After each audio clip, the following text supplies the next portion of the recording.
மரியாதைக்குரிய வணக்கங்கள். இது வந்து ஒரு ரொம்ப முக்கியமான மேடை.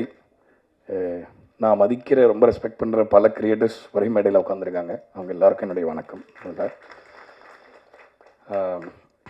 இந்த படத்தை முதல்ல தயாரித்த அருண் சார், அவரை தான் முதல்ல மீட் பண்ணேன் நான் இந்த படத்தில். அவரையும் தினகர் சாரையும், அப்புறம் ஆஃப்கோர்ஸ் சகோதரர் ரஞ்சித்.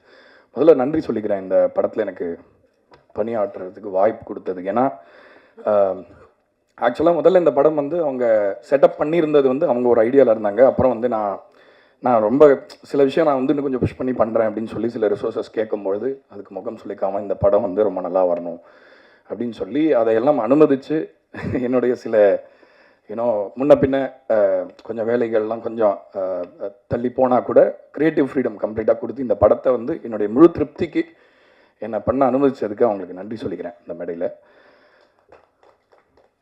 கைத்தட்டலாம். தினகரன் சிவலிங்கம் இந்த படத்தை இயக்கியிருக்காரு. அஃப்கோர்ஸ் அவர் பேர் எல்லாரையும் பார்த்துவீங்க. இப்போது ரீசெண்டாக அவருடைய இந்த ட்ரெய்லர்லாம் பார்க்கும்பொழுதே தெரிஞ்சிருக்கும் இந்த அவரோட படைப்பில் என்ன ஒரு நேர்த்தி இருக்கும்னு. முதல்ல வந்து நான் இங்கே ஆக்சுவலாக ஒரு மியூசிக் டைரக்டராக வரதை விட அவரோட ரசிகனாக தான் இங்கே வந்திருக்கேன்னு சொன்னோம். ஏன்னா முதல்ல அவரை மீட் பண்ணும்போது அவர் பேசுகிறதுக்கே என்னடா காசு கேட்குறாருன்ற மாதிரி இருந்தது. ஏன்னா ரியாக்ஷனே வராது. நம்ம ஏதாவது அனுப்புவோம், ஐடியா அனுப்புவோம், நல்லா இருக்கு அப்படின்னு சொல்லிட்டு விட்டுருவார். பட் வந்து அவரோட பயணிக்கும் போது பேசும்போது கொஞ்சம் ஆழமாக அவரை வந்து அவர் யார் எந்த மாதிரி மனிதர்னு பார்க்கும்பொழுது ரொம்ப ஒரு மிகச்சிறந்த மனிதராக இருந்தார். ஆக்சுவலாக அந்த மாதிரி மனுஷனால தான் படம் பண்ண முடியும். ஏன்னா வந்து இப்போ பொதுவாக வந்து இப்போ வந்து நம்ம கஷ்டப்படுற மனிதர்களை வச்சு நம்ம கலைக்குள்ளே அவங்கள கொண்டு வந்துடுறோம், ஃபிட் பண்ணிடுறோம். அதை நம்ம சக்ஸஸ்ஃபுல்லாக பண்ணிட்டோம். ஆனால் வந்து அவங்க வாழ்க்கையில் இருக்கிற அதில் ஹோப் இருக்கா அவங்க வாழ்க்கைக்கு? அந்த ஒரு ஏன்னா இப்போ குடி மாதிரி ஒரு விஷயத்துக்குள்ளே எல்லாரும் விழுந்துடுறாங்க.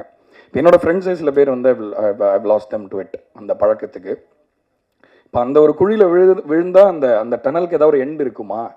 அதுலேருந்து திரும்ப முடியுமா? அதில் ஹோப் இருக்கான்ற கேள்வியை தான் வந்து இந்த படம் ஆக்சுவலாக முக்கியமாக ஆன்சர் பண்ணுறதை நான் பார்க்குறேன். ஆக்சுவலாக வந்து வாழ்க்கையில் நம்மளுக்கு நம்ம என்ன சொல்கிறது, நம்ம we are thrown in to the world சொல்லுவாங்கள்ல, அந்த மாதிரி நம்ம சூஸ் பண்ணுறதில்ல. எங்கேயோ வந்து பிறந்துடுறோம், எப்படியோ இருக்கும், என்னென்னமோ நடந்து நம்ம வாழ்க்கையில் எங்கே எண்ட பாரோன்னு நம்மளால் சொல்ல முடியறதில்ல. அந்த மாதிரி ரொம்ப அன்ஃபார்ச்சுனேட்டான சில மனிதர்கள் வந்து வல்னரபுளாக இருக்கிற நேரத்தில், எஸ்பெஷலி அவங்க வீக்காக இருக்கிற மொமெண்ட்டில் இந்த மாதிரி விஷயத்துக்குள்ளே போய் விழும்பொழுது அவங்கள ஒரு மாதிரி ஹோப்லெஸ்ஸாக தான் நம்ம பார்க்குறோம்னு நினைக்கிறேன். ஏன்னா வந்து நம்ம மீம்ஸ்லாம் நம்ம பார்த்து சிரிக்கிறோம், குடிச்சிட்டு ரோட்டில் கலாட்டா பண்ணுறவங்களாம் பார்த்து நம்ம நிறைய என்டர்டெயின்மெண்ட் நம்ம ப்ளஷர் ட்ரா பண்ணுறோம் ஆக்சுவலாக அதுலேருந்து. பட் இந்த வாழ்க்கை பின்னாடி என்ன ஆக்சுவலாக இருக்குது? ஏன்னா வந்து நம்மள மாதிரி மனிதர்களாக தானே இருக்காங்க. இப்போ என் ஃப்ரெண்ட்ஸ் வந்து என்னோட வளரும்போது மாமா மச்சானாக தான் இருந்தாங்க. திடீர்னு வந்து கம்ப்ளீட்டாக இந்த மாதிரி மாறுறாங்களேன்ற ஒரு பெர்ஸ்பெக்டிவை எனக்கு எஜுகேட் பண்ணிச்சு ஆக்சுவலாக இந்த படம். ஸோ எனக்கு வந்து படம் இல்லை, ஒரு பாடமாக அமைஞ்சது இந்த படம். ஸோ அதனால் இதில் பணியாற்றினது என்னுடைய பெரிய பெருமையாக நினைக்கிறேன், இந்த படத்தில் கொலாபரேட் பண்ணது. So thank you Dinakar. அதுக்கு என்னுடைய வாழ்த்துக்கள். இந்த படம் கண்டிப்பாக நல்லா பண்ணும் அப்படின்னு நான் நம்பி தான் இந்த படம் பண்ணியிருக்கேன். இதை வந்து ஒரு கலைப்படைப்பாக நான் பேசுகிற அதே நேரத்தில் வியாபார ரீதியாக இந்த படம் என்ன அப்படின்றதையும் நான் கண்டிப்பாக சொல்லணும். நான் வந்து இந்த படம் வந்து முதல்ல வந்து ஒரு ரொம்ப ஆர்டிஸ்டிக்கான ஃபிலிமை, ரொம்ப ரியலிஸ்டிக்காக இருக்கும், ஆஃப்கோர்ஸ் ப்ரெட்டென்ஷியஸாக இருக்காது, ரொம்ப யதார்த்தமான படமாக இருக்கும்னு பார்க்க ஆரம்பித்தேன். பட் என்னை ரொம்ப சர்ப்ரைஸ் பண்ணிச்சு இந்த படம்.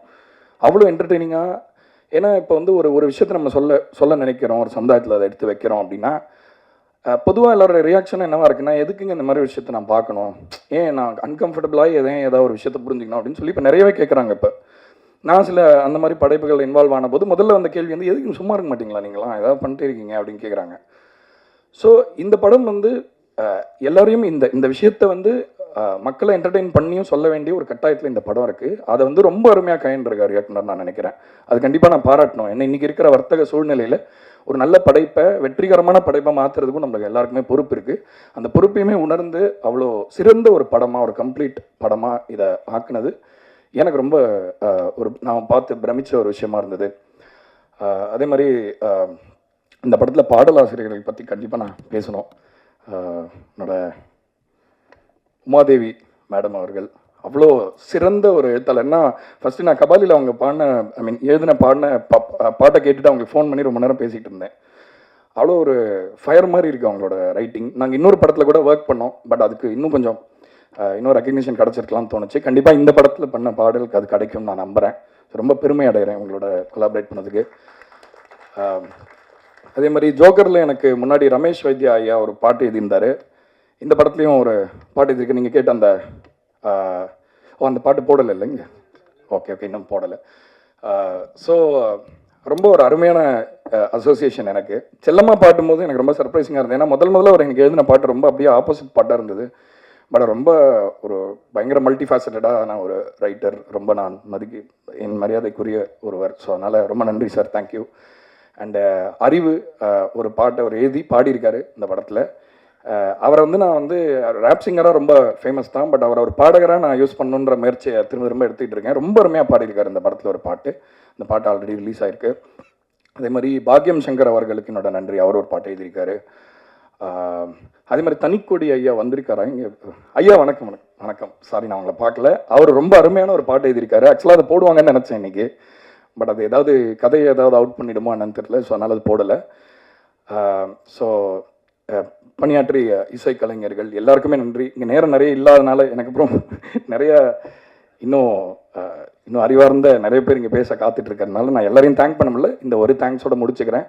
ஒரே ஒரு விஷயம் மட்டும் சொல்லி நான் கிளம்புறேன். என்னென்னா, இந்த பாட்டில் ராதா படம் வந்து பொதுவாக, அதாவது ஒரு பொறுப்பு, யாருக்கு சமுதாயத்தில் பொறுப்பு இருக்கோ கொஞ்சம் ஒரு ஏளனம் இருக்குது அவங்கள நம்ம பார்க்கறதுல. இவனா கிளாஸ் எடுப்பான்ப்பா, இவன் கூட பேசாதீங்க மாட்டிப்பீங்கலாம் சொல்லுவாங்க. இது அந்த மாதிரி படம் கிடையவே கிடையாது. ஆக்சுவலாக ஒரு வாழ்க்கைக்குள்ளே எவ்வளோ விஷயம் இருக்குது. ஏன்னா இப்போ ஜோக்கர் படம் பண்ணும்பொழுது அந்த முதல் ஹாஃப் ஃபுல்லாக சிரிச்சாங்க தியேட்டரில் எல்லாருமே. ஆனால் அதே ரீசன்ஸ்க்காக செகண்ட் ஹாஃபில் ஃபுல்லாக அழுதாங்க. ஏன்னா ஒரு மனுஷனுக்கு பின்னாடி எவ்வளோ விஷயம் இருக்குது. நம்ம ஒரு பிம்பம் தானே நம்மளுக்கு இருக்குது. ஒரு குடிகாரங்களை பார்த்தா இவங்க இப்படி தானே இருப்பாங்க, அப்படி தானே இருப்பாங்க, நம்ம ஈஸியாக நினச்சிடலாம். பட் எல்லாருக்குமே ஹோப் இருக்குது. அதாவது எப்பேற்பட்ட குழியில் நம்ம விழுந்தாலும் அன்பும் அரவணைப்பும் பொறுப்பும் இருந்தால் கண்டிப்பாக நம்ம அந்த குழியிலேருந்து மீண்டு எழ முடியும்ன்றதை பாட்டில் ராதா அழுத்தம் திருத்தமாக வலியுறுத்தி தியேட்டரில் சொல்லணும். நீங்கள் கண்டிப்பாக இந்த படத்தை உங்கள் குடும்பத்தில் இருக்கிற எல்லாரையும் கூட்டிகிட்டு போய் இந்த படத்தை ஒரு பாடமாக கண்டிப்பாக காட்டுங்க. வாழ்க்கைக்கு உறுதுணையாக இருக்கும், யூஸ்ஃபுல்லாக இருக்கும்னு சொல்லி விடைபெறுகிறேன். நன்றி, வணக்கம். தேங்க்யூ.